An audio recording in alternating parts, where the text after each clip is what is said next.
The year is 1626, and you are born into exile. Not the dramatic kind, not fire and swords, the quiet, grinding, generational kind, where your people have been wandering for 1500 years, waiting for a promise that never arrives. You are born in Smyrna, a port city on the western edge of the Ottoman Empire, where the sea smells like salt and old ambition and fish that have been dead 3 days too long. Your father is a middling merchant, your mother dies young, and from the very beginning there is something wrong with you. Not wrong in a bad way, wrong in the way all prophets are wrong. The way you stare too long at candle flames, the way you wake up at 3 in the morning and can't explain why your chest feels full of something too large for a human body to hold. You are different. The rabbis notice. You are brilliant. The rabbis are impressed. You memorize the Talmud before most boys your age can grow a proper beard. You fall into the mystical depths of the Kabbalah, Jewish mysticism, sacred geometry, the secret architecture of God, with an intensity that makes your teachers shift uncomfortably in their chairs. You are 6 years old and you are already becoming something dangerous. Here's what you inherit. A people ground down to powder by history. Jews in the 17th century Ottoman Empire are not slaves technically. They're protected. They pay their taxes. They live in their quarters.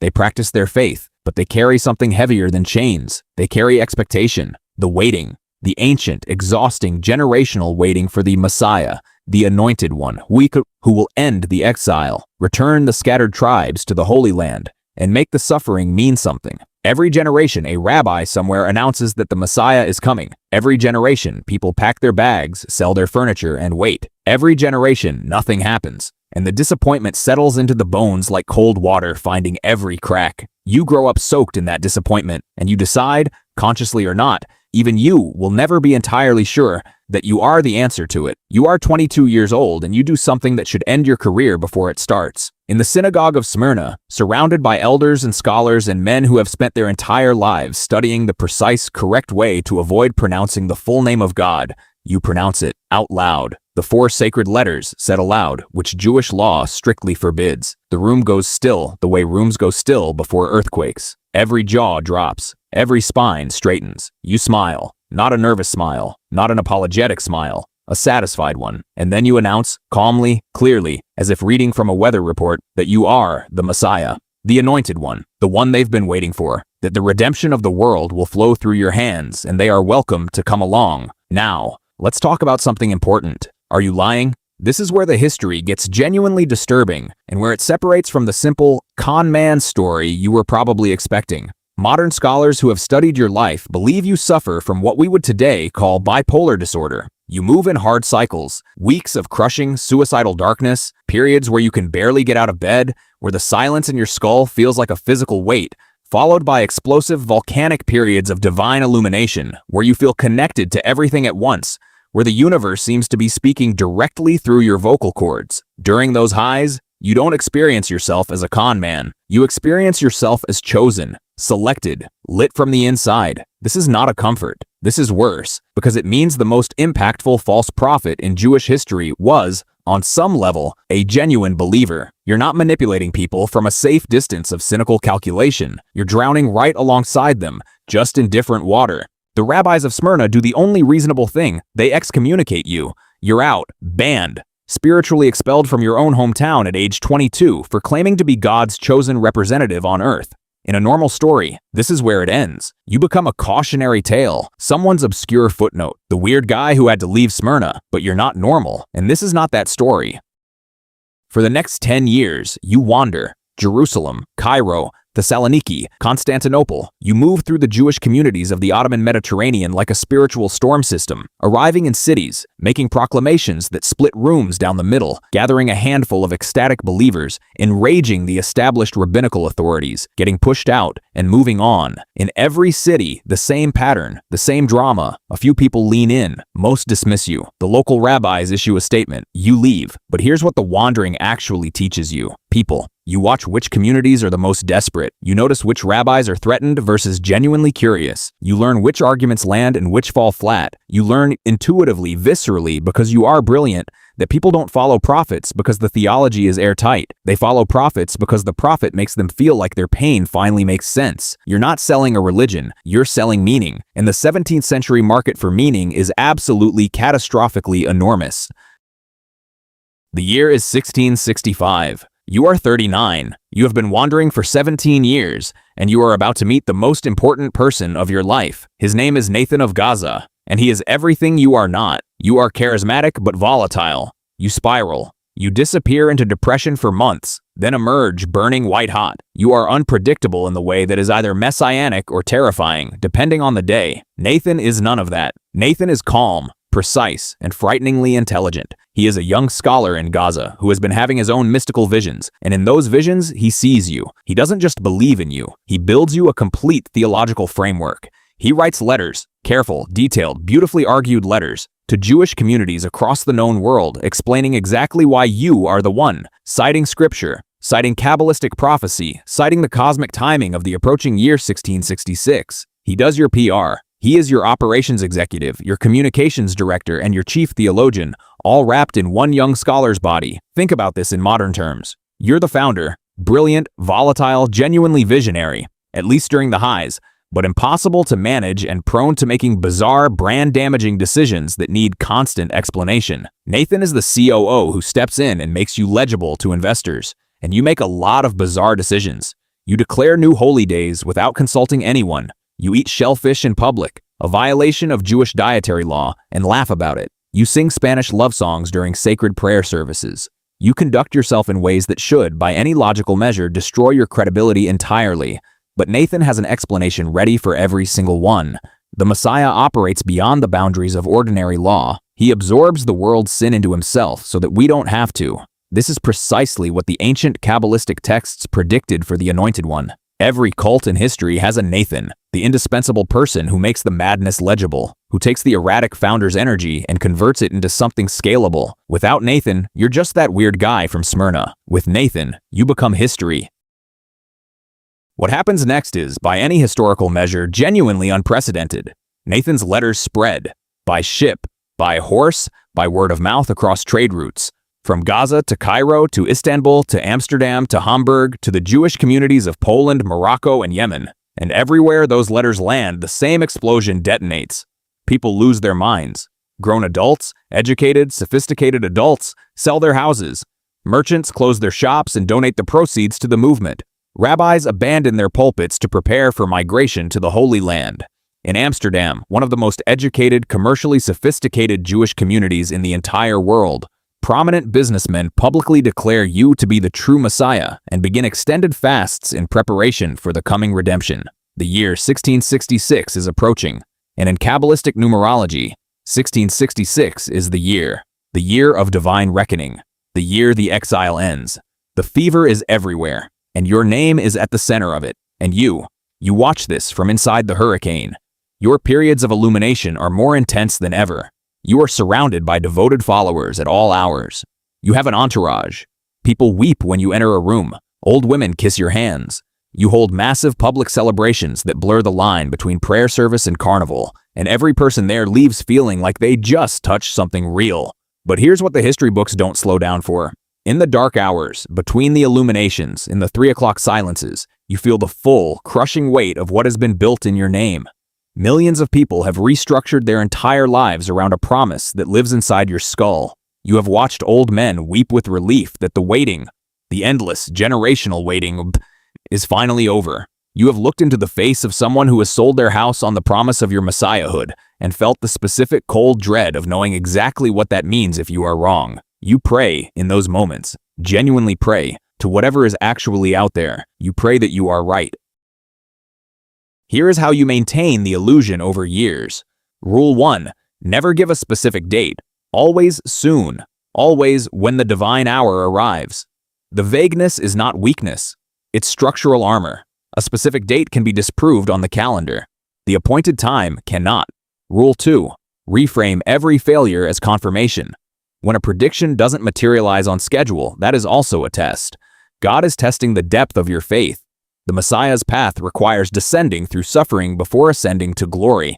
In modern hustle culture terms, this is called a growth mindset. In the 17th century, it is called theology. Rule 3. Keep moving. A prophet who has spent his life in one city is a local curiosity. A prophet who has touched every major community across 3 continents is a legend, because every community's witnesses confirm him to the next. But rule 4, and this is the one that will eventually cost everything, is the most insidious. Never fully stop believing, because the moment you allow the doubt to fully surface, the moment you let yourself truly acknowledge that you might be a man rather than a messiah, the entire architecture, the theology, the letters, the sold houses, the packed luggage, the weeping old men, collapses. And you cannot let it collapse. Too many people are living inside it. So you stay in character, completely. You have no choice anymore. What began as conviction, or at least the memory of conviction during the bright hours, has hardened into performance, and the performance has become the prison. You are, at this point, the most expensive actor in history. The role costs everyone around you everything. In early 1666, you announce your next move. You are sailing to Constantinople to depose the Ottoman Sultan and claim the throne as the rightful ruler of the world and herald of the new age. Your followers cheer. Nathan writes another letter. The faithful in Poland and Amsterdam and Morocco hold their breath. The Ottomans quietly prepare to arrest you before your ship finishes docking. And here is the extraordinary part. Even arrest does not break the fever. You are imprisoned in a fortress called Abydos on the Dardanelles Strait, but it is not really a prison.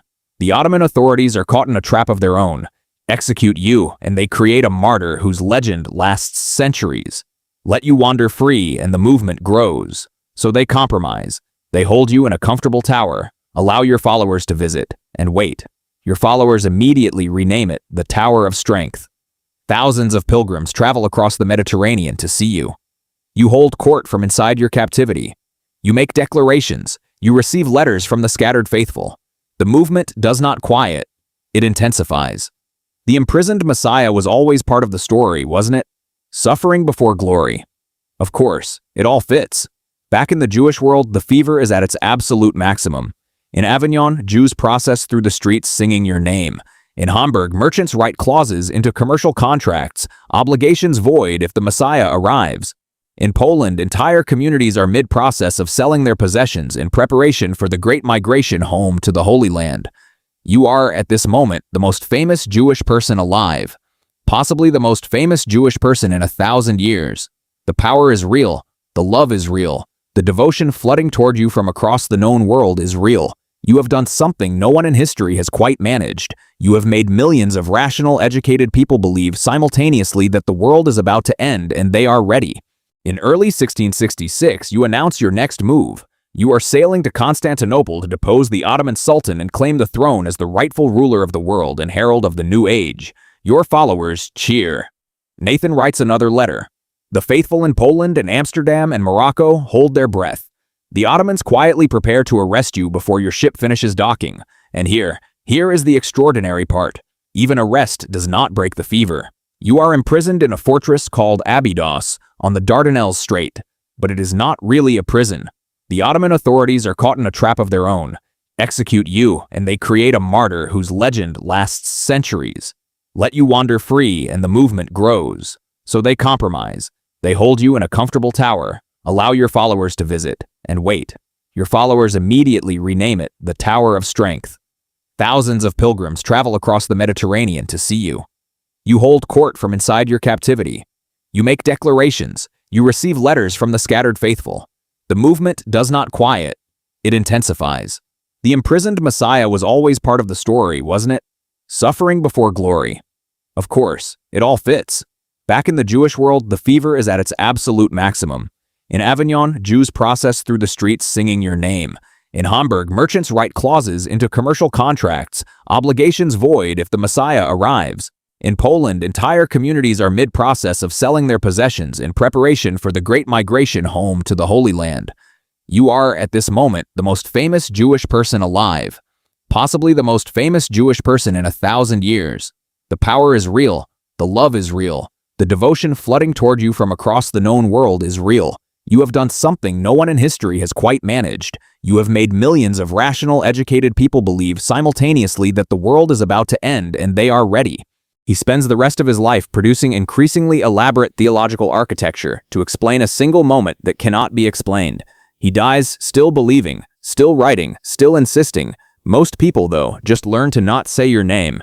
You spend your final years in Dulcigno, a small Albanian coastal town, essentially internal exile. The Ottomans still pay your salary. You still have a handful of visitors who arrive like people visiting a monument that has been defaced, coming to see what used to be there. You oscillate between identities. You conduct Jewish prayer services in secret. You study Muslim theology publicly. You drift between your two selves with no anchor left in either. You write letters that nobody answers. You move through days that have no particular shape or purpose. The illuminations still come, occasionally. Those periods where the universe feels close and bright and full of hidden meaning, but they come less frequently, and they end more abruptly, and you no longer know what to do with them when they arrive. You die on the 17th of September, 1676, alone. It is Yom Kippur, the Jewish Day of Atonement. The timing is either meaningful or entirely coincidental. That is the question your entire life reduces to. It depends on whether you believe. Here is what history does with you. It calls you a fraud, a charlatan, a mentally ill man who exploited the desperation of a suffering people for status, for followers, for the experience of being adored. And there is truth in that framing. You cannot argue with it from wherever you are. But here is what history doesn't slow down for. The Jewish communities of the 17th century were not stupid. These were scholars, philosophers, merchants, the most literate civilian population in Europe. They had survived the Spanish Inquisition and the Cossack massacres and 1,000 years of quiet, grinding exile. They were not naive people. They were desperate people, and desperation and naivety are not the same thing. They believed because 15 centuries of waiting had made hope feel more rational than despair, because their entire tradition was built on the promise that the waiting would eventually end. Because you arrived in a world that had been holding its breath for 1,000 years, and you told them they could finally exhale. You gave them that, briefly. You gave them the feeling that the suffering had been pointing somewhere. The deeper tragedy is not that you were false. The deeper tragedy is that you were partially real, and that might be the worst thing. A pure con man could be dismissed, burned away cleanly. But you were a man with a genuinely broken, genuinely brilliant mind, a world-class strategist in his corner, and a civilization so hungry for meaning that it ran toward you before you could finish the sentence. You were made as much as you made yourself. History will remember you as a cautionary tale, a warning, a case study in the psychology of messianic movements, taught in university courses and footnoted in religious histories. But the old woman in Poland who sold her house and waited? The merchant in Amsterdam who wrote the clause into his contracts? The young scholar who spent his whole life defending you, writing letters nobody answered, dying still believing in something that had already dissolved? History forgot them entirely. And somewhere right now, in some city, in some corner of the internet, in some room with good lighting and a microphone, someone is standing in front of a crowd, telling them exactly what they need to hear, and the crowd is leaning in, and the crowd is opening their wallets, and the crowd is selling their houses, and the crowd believes, because the crowd always believes, because the alternative is to sit alone with the possibility that the suffering doesn't point anywhere at all. And you know something? You can't even blame them. Yeah.